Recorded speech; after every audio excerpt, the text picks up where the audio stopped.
Chicken pakodi అంటే ఎవరికి ఇష్టం ఉండదు అలా. నాకు కూడా చికెన్ పకోడీ అంటే చాలా ఇష్టం. ఈజీగా చికెన్ పకోడీ ఎలా చేసుకోవాలో చూపిస్తాను, వచ్చేయండి. ఫస్ట్ చికెన్ని బాగా ఫ్రెష్గా కడుక్కొని ఒక బౌల్లోకి వేసుకోవాలన్నమాట. దాంట్లో 1 table spoon salt, 2-3 table spoons chilli powder వేసుకోవాలి. దాంట్లో 1 2 స్పూన్ జింజర్ గార్లిక్ పేస్ట్ వేసుకొని బాగా మిక్స్ చేసుకోవాలి.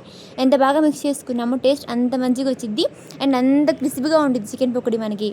సో బాగా మిక్స్ చేసుకోవాలి. దీంట్లోకి 1 tablespoon chicken powder, 1 tablespoon garam masala powder, 1/2 tablespoon జీరా పౌడర్ అండ్ 1 టేబుల్ స్పూన్ ధనియా పౌడర్ వేసుకోవాలి.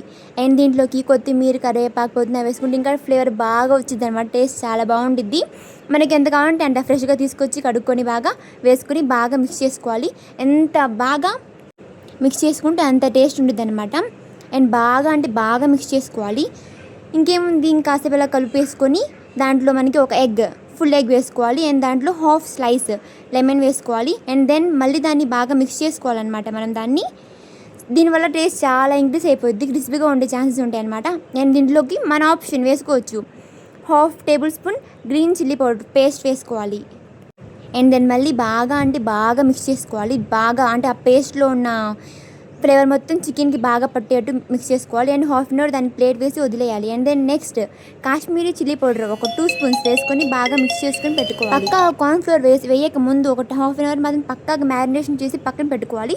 1/2 అవర్ తర్వాత మళ్ళీ దాంట్లో మనకి కావాల్సినంత, అంటే కొంచెం మరీ తిగ్గ కాకుండా మరీ లైట్గా కాకుండా మనకు సరిపోయేంత 6 to 7 స్పూన్స్ కార్న్ఫ్లోర్ వేసుకుని బాగా మిక్స్ చేసుకోవాలి. దాన్ని కార్న్ఫ్లోర్ ఎంత బాగా అంటే కన్సిస్టెంట్గా వేసుకుంటామో అంత టేస్ట్ వచ్చింది మనకి. అలానే ఎక్కువ కార్న్ఫ్లోర్ వేసుకోకూడదు, మన టేస్ట్ మారిపోయింది, తినలేము మనం ఎక్కువ అలా ఉంటే.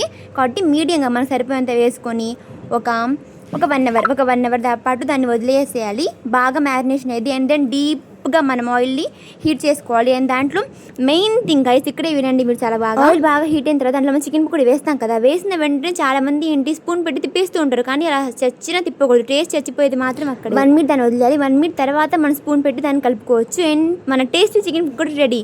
చాలా స్పైసీగా, బయట నుంచి చాలా క్రంచీగా, లోపల నుంచి చాలా జ్యూసీగా మన చికెన్ పకోడీ రెడీ అయిపోయింది. దీంట్లోకి ఇంకా ఉల్లిపాయ, నిమ్మకాయ ఉంటే ఆహా, ఆ టేస్టే వేరే బ్రాస్. ట్రై చేయండి మీరు కూడా, ఒకసారి ట్రై చేయండి అండి. చాలా అంటే చాలా బాగుంటుంది. మీ ఫ్యామిలీ మెంబర్స్కి ఎంతో ప్రేమగా చేసి పెట్టవచ్చు. సో ఎవరివన్నీ ట్రై చేయాలని కోరుకుంటున్నాను. ఇలాంటి మరిన్ని వీడియోస్ కోసం ఛానల్ సబ్స్క్రైబ్ చేసుకోండి.